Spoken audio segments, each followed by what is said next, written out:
Good evening friends. जो लोग PGT समाजशास्त्र की तैयारी कर रहे हैं, इम्पोर्टेंट।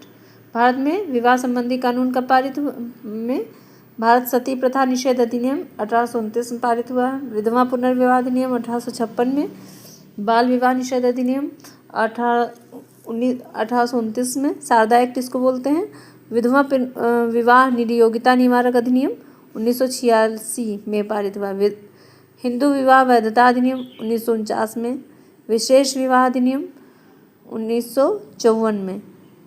हिंदू विवाह अधिनियम 1955 में। उत्तराधिकारी अधिनियम 1956 में। दहेज निरोधक अधिनियम 1961 में पारित हुआ है। दहेज निषेध अधिनियम 1985 में। सती प्रथा निषेध अधिनियम 1982 में पारित हुआ। इसके अलावा जनजातीय विवाहों के स्वरूप भी बहुत इम्पोर्टेंट हैं। जैसे सेवा विवाह गोंड और बिरहौर में पाया जाता है। परिवीक्षा विवाह कुकी और जयंतियों में प्रचलित है।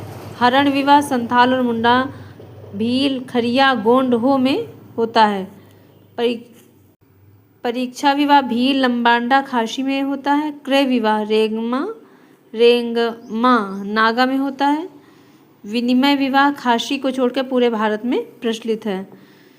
सहमति और सहपलायन विवाह सभी जातियों में प्रचलित है।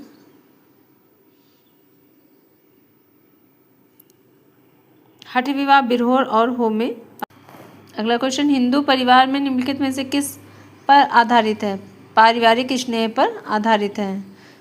फिर हिंदू परिवार का उद्देश्य निम्नलिखित में से किस पुरुषार्थ को प्राप्त करना? मोक्ष को।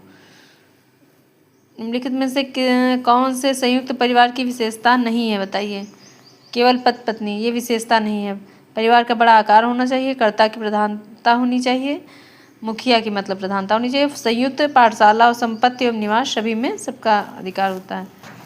निम्नलिखित में से किस धर्म ग्रंथ के अनुसार हिंदू परिवार में स्त्रियों को दुखी रहना परिवार के विनाश का लक्षण माना जाता है? मनुस्मृत में कहा गया है। वर्णाश्रम व्यवस्था में निम्नलिखित में से किसे श्रेष्ठ और सर्वोच्च माना गया है? गृहस्थाश्रम को। निम्नलिखित में से कौन परिवार की उत्पत्ति के लिए आवश्यक माना जाता है? उपरोक्त सभी। निम्नलिखित में से क्या हिंदू परिवार का उद्देश्य नहीं है? धन की प्राप्ति, ये उद्देश्य नहीं है। निम्नलिखित में से कौन सा कथन विवाह में आधुनिक परिवर्तन को नहीं दर्शाता है?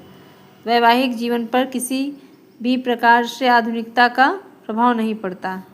अगला क्वेश्चन, निम्नलिखित में से निम्नलिखित विशेषताओं में से कौन सा परिवार के लिए आवश्यक नहीं है? राज्य कानून आवश्यक नहीं है। जब कोई व्यक्ति अपने ही गोत्र प्रवर या टोटम में विवाह नहीं कर सकता तो इस प्रकार के विवाह को क्या कहते हैं? बहिर्विवाह। कौन संयुक्त परिवार की विशेषता नहीं है?